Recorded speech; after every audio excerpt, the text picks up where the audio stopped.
네, 복음 책방을 통해서 제가 14권의 책을 여러분들과 함께 정리해서 나누는 시간을 가졌고요. 한 해가 참 훅 지나갔어요. 무엇보다 이 2020년은 아마 세계사에서 기록될 만한 그런 해이죠. 코로나19라고 하는 게 처음 터졌을 때 교회 예배를 이렇게 잠시 중단해야 될 때가 있었잖아요. 제가 교인들에게 이렇게 이야기를 했거든요. 여러분, 2주 후에 만납시다. 전 진짜 2주 후에 끝날 줄 알았어요. 그리고 그 시간들이 이제 반복되었는데 많은 분들이 이렇게 기다리는 시간들이 굉장히 지루했던 부분이기도 하고, 그래서 우리들에게 굉장히 자연스럽게 들리게 된 이야기가 코로나 블루라고 하는 거였죠. 저희 교회에서도 코로나 블루 이제 상담을 시작을 했는데 상담 숫자가 계속 늘어날 만큼 그런 우울한 시간들을 지나갔습니다. 그런데 이 복음 책방이라고 하는 것이 이 시기에 굉장히 중요한 역할을 했고, 많은 사람들에게 책을 읽을 수 있는 기회를 주었고, 무엇보다 이걸 준비하던 우리 스태프들을 보면서 이 세팅하는 거에서부터 이 촬영하는 모든 시간들 가운데 한 번도 마스크를 벗지 않고 지금 1년을 버텨오는 모습을 보면서 참 어렵고 힘든 시간들을 잘 버텨냈다. 그래서 이렇게 힘내시라, 또 여러분들 응원합니다라고 하는 이야기가 그냥 단순히 세상에 있는 사람들에게 불특정 다수에게 했던 이야기가 아니라 오늘 이 시간 우리들이 함께 나눠야 되는 응원의 이야기가 아닐까 하는 생각이 들어서 우리 패널들도 서로, 우리 스태프들도 이 시간 잠깐 서로 수고하셨습니다, 힘내세요, 응원합니다, 이런 인사를 한번 나눴으면 좋겠습니다. 한번 인사합시다. 수고했습니다. 수고하셨습니다. 네. 정말 수고들 많이 했고, 네. 여러분들 칭찬하고 수고하셨습니다. 수고들 많이 했습니다. 감사합니다. 네. 또 우리 교회에 참 마음 아픈 것 중에 하나가 교회에서 확진자들이 많이 나오면서 여기저기 그런 플래카드가 걸려놓은 걸 봤을 거예요. 교회가 미안합니다. 네. 사실 이 말들에 대해서 교회가 자신을 돌아보는 시간도 가졌지만 억울하게 느끼는 그런 측면들도 참 많이 있었던 것 같아요. 제가 오늘 이 부분에 대해서 여러분들에게 좀 이렇게 풀어주고 싶은 것이 있는데, 교회가 미안합니다라고 하는 말 자체가 저는 우리 교회가 성숙했다라고 하는 표징이라고 생각합니다. 한번 이런 생각을 해보세요. 누가 싸웠어요? 네, 감정이 이렇게 어긋났어요. 그때 미안합니다. 누가 이런 이야기를 할까요?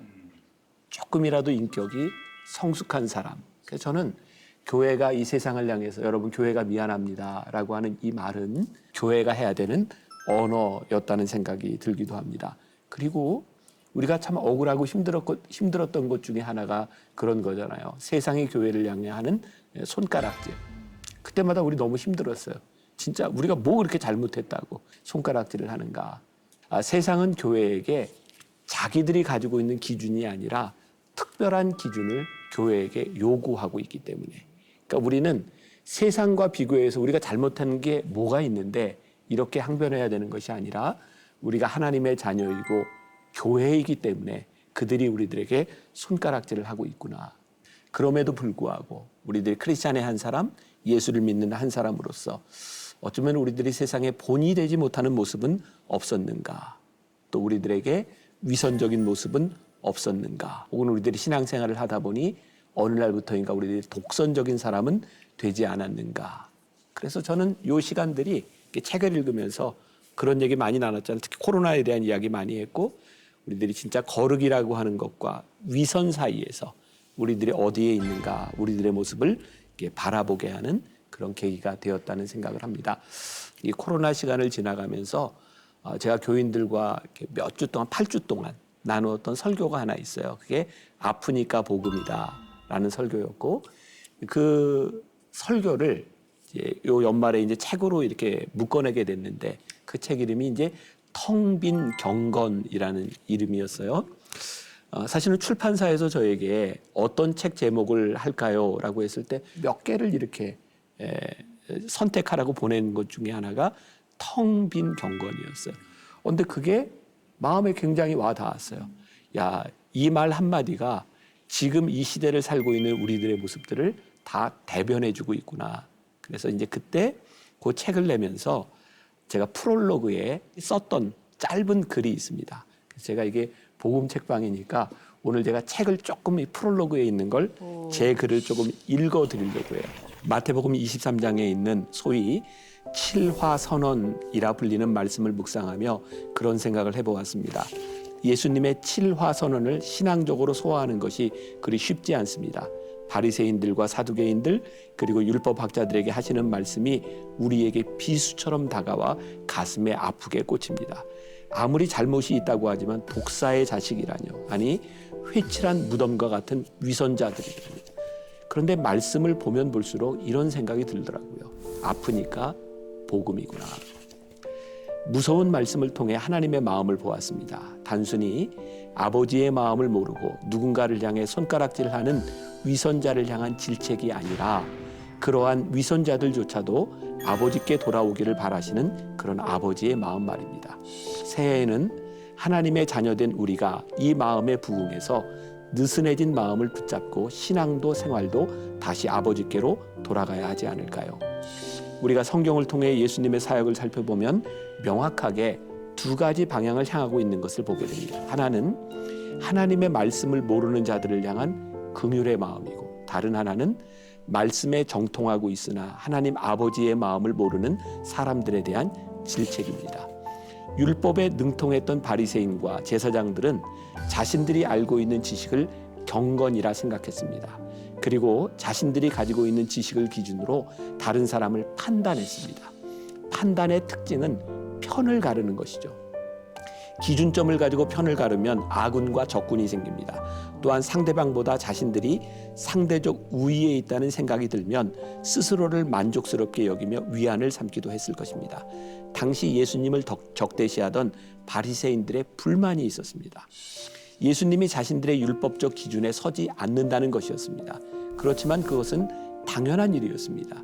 예수님의 기준은 지식이 아닌 하나님의 마음이었으니 말입니다. 지식은 다른 사람 위에 군림하려고 하지만 하나님의 마음은 다른 사람을 섬기려 합니다. 칠화선언은 예수님의 말씀을 듣고 따라오려고 나온 무리들과 제자들을 향하여 이렇게 말씀을 시작하고 있습니다. 서기관들과 바리새인들이 모세의 자리에 앉았으니, 이 부분을 유진 피터슨의 메시지 성경에 보면 이렇게 풀어내고 있습니다. 종교학자와 바리새인들은 하나님의 율법에 관해서는 유능한 교사들이다. 모세에 관한 그들의 가르침을 따른다면 너희는 잘못될 일이 없을 것이다. 그러나 그들을 따르는 것을 조심하여라. 그들이 말은 잘하지만 그 말대로 살지는 않는다. 그들은 그것을 마음에 새겨 행동으로 옮기지 않는다. 모두 겉만 번지르한 가식이다. 바리새인과 서기관들의 문제는 틀린 말을 하는 것이 아니었습니다. 말하는 대로 살지 않는 것이었습니다. 이들의 문제는 경건의 내용을 모르는 것이 아니라 그 내용을 입으로 말하면서도 경건한 삶을 살지 않는 것이었습니다. 말 그대로 텅 빈 경건입니다. 그런 바리새인과 서기관들에게 예수님은 단호하게 말씀하고 계시는 것입니다. 코로나19가 한국 교회에 가져온 드물지만 큰 유익이 있습니다. 제가 말하고 싶은 포인트예요. 이렇게 힘들지 않았더라면 돌아보려고 노력하지 않았을 우리들의 모습을 돌아보게 한 것입니다. 세상이 우리를 향해 너희는 위선자야 라고 손가락질하지 않았다면 우리는 과연 무감각하게 썩었을 상처에 아픈 복음의 약을 뿌릴 수 있었을까요? 변할 수 있었을까요? 새해를 맞이하며 새로운 모습, 더 경건한 교회를 위한 다짐이 있었으면 좋겠습니다. 하나님은 우리가 텅 빈 경건에서 참된 경건으로 돌아서기를 바라는 마음으로 우리를 기다리고 계십니다. 늘 이 프로그램이 끝날 때마다 우리 김필원 아나운서가 방송 말미에 하는 말이 있어요. 이 책의 두께만큼 여러분의 신앙도 깊어지셨길 바라며. 참 멘트를 잘 골랐어요. 우리가 늘 했던 말인데 지금 이 시간에 여러분들에게 그런 이야기를 하고 싶어요. 우리들이 살아온 삶의 두께만큼, 그리고 올해 읽었던 14권의 신앙의 책 두께만큼, 그리고 내년도에 읽게 될 그 책의 두께만큼 여러분들의 신앙이 2021년도에는 더 자라고 사명자가 되고 이 책에서 이야기했던 것처럼 예수님이라면 어떻게 하셨을까, 그리고 겸손과 순종으로 이끌어가는 과정에 우리도 들어갔으면 좋겠다 하는 기대로 올 한 해를 마감하고 새해를 힘차게 맞이했으면 좋겠습니다. 2021년도에 봐요.